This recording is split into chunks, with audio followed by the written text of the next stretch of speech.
ఓకేనా, రాజ్యాంగబద్ధం కాదని చెప్తా ఉన్నారు. కానీ సుప్రీంకోర్టు రాజ్యాంగం ఆధీనంలో నడుస్తూ ఉందా, లేదంటే వాళ్ళ రాజకీయ ఆధీనంలో నడుస్తుంది అనుకోవచ్చా?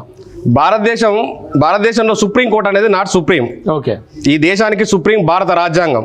భారత రాజ్యాంగానికి లోబడి పార్లమెంట్ లో చట్టం చేస్తే తప్ప ఆర్టికల్ 3 ప్రకారం తెలంగాణ ఎట్లయితే ఏర్పడ్డదో ఈ దేశంలో జరిగే ప్రతి అమెండ్మెంట్ కు పార్లమెంట్ ద్వారా జరిగితేనే అది రాజ్యాంగబద్ధమైంది. ఓకే, ఇక్కడ పార్లమెంట్లో వేస్తే దేశమంతటా వేయాల్సి వస్తుంది.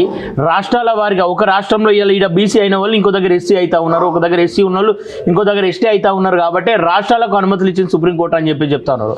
రాష్ట్రంలో సుప్రీంకోర్టు వచ్చి వేయట్లేదు కదా, రాష్ట్ర ప్రభుత్వమే వేస్తా ఉంది కదా అని చెప్తా ఉన్నారు. రాష్ట్ర ప్రభుత్వం కనుక ఒకవేళ వర్గీకరణ చేస్తే ఇప్పుడు యూపీఎస్సీలో ఎవరు చేయాలి? యూపీఎస్సీ ఐఏఎస్ ఐపీఎస్ రిజర్వేషన్ ఎవరు చేయాలి? రాష్ట్రాల ఆధీనంలో ఉంటుందా? ఉండదు. ఇప్పుడు గ్రూప్ 4 కానీ గ్రూప్ 2 కానీ నీకు రాష్ట్రాల ఆధీనంలో ఉంటుంది. మరి గ్రూప్ 1 యూపీఎస్సీ సర్వీస్ ఎవరు చేయాలి? కేంద్రం చేయాలి కదా.